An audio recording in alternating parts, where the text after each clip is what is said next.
Realize the value of memories. Realize the value of memories. Toastmaster Humorous.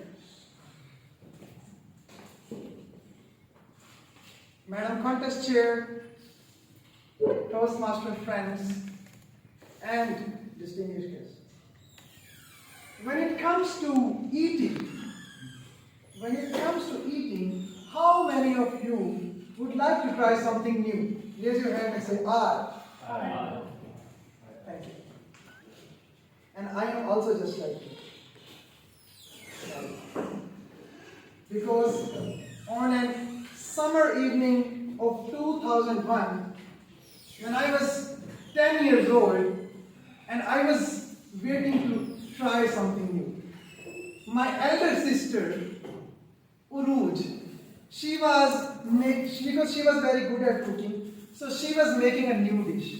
And that new dish was just a leg piece of chicken. And in order to make that chicken leg piece, she was using a new recipe. And me, along with my 8 siblings, with 9 people, we were just curious that what is going to be the taste of that chicken. And we were just hungry and we were just waiting for it to get ready.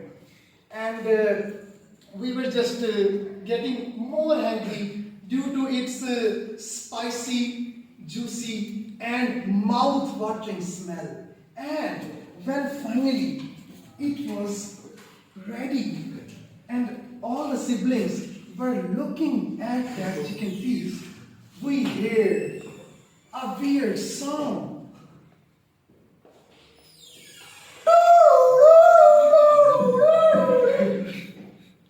What was that? Actually, it was the bell of our door.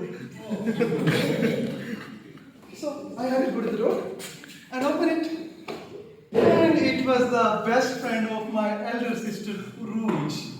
So we welcomed her to our house and she came and sat. And after a few moments, my generous elder sister took that plate in front of her. And she was just looking at it, and while gossiping, so she took the first bite. What? Is it fish? My sister said, no, it's not fish, it's chicken. But it just tastes like fish.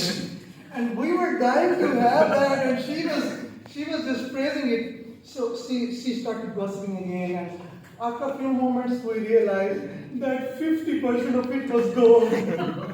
And after finishing the 50%, she said, Rouge, is it fish? And we were like, please, leave something for us. But no, she continued gossiping, enjoying the talk with her friend, and again.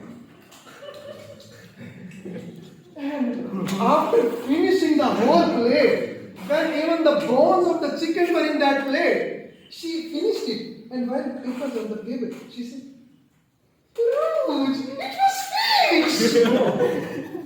And my sister said, no, it was not fish. She enjoyed it and she finished it. And we just kept watching. And at that evening, I was along with all my siblings, I was very angry because I couldn't get to taste that. But as my sister was always cooking new dishes, so after a few days, sister had cooked something new, and I approached and I said, Rouge, is it fish? But when I opened, it was dal. Pulse. And another day, Rouge cooked something and I said, Rouge, is it fish? But when I opened, it was aloo matar, potato and peas.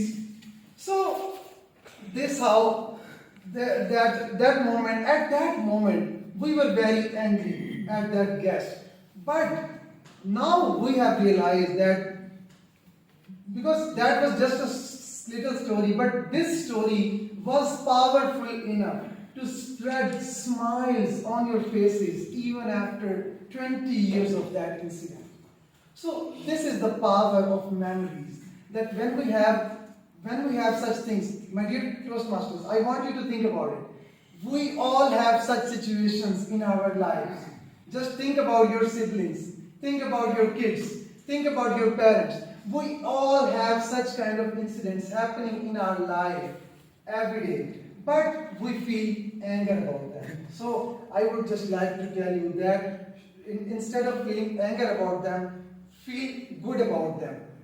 Because now 20 years have passed, and whenever I go to my sister's home, she is married now, and whenever I go to my sister's home, now she gives me different kind of dishes. For example, if she gives me biryani, even if she gives me beef, whenever I take the first bite, and I say, "Ruth, is it finished?" So actually, I just want to conclude here by saying that yes, memories have a very great importance in our life, and instead of feeling angry about such situations, we should be happy that we are actually making the memories, and these memories will live forever. So I would just like to end by saying this, that we never realize the value of something in our lives until it becomes a memory.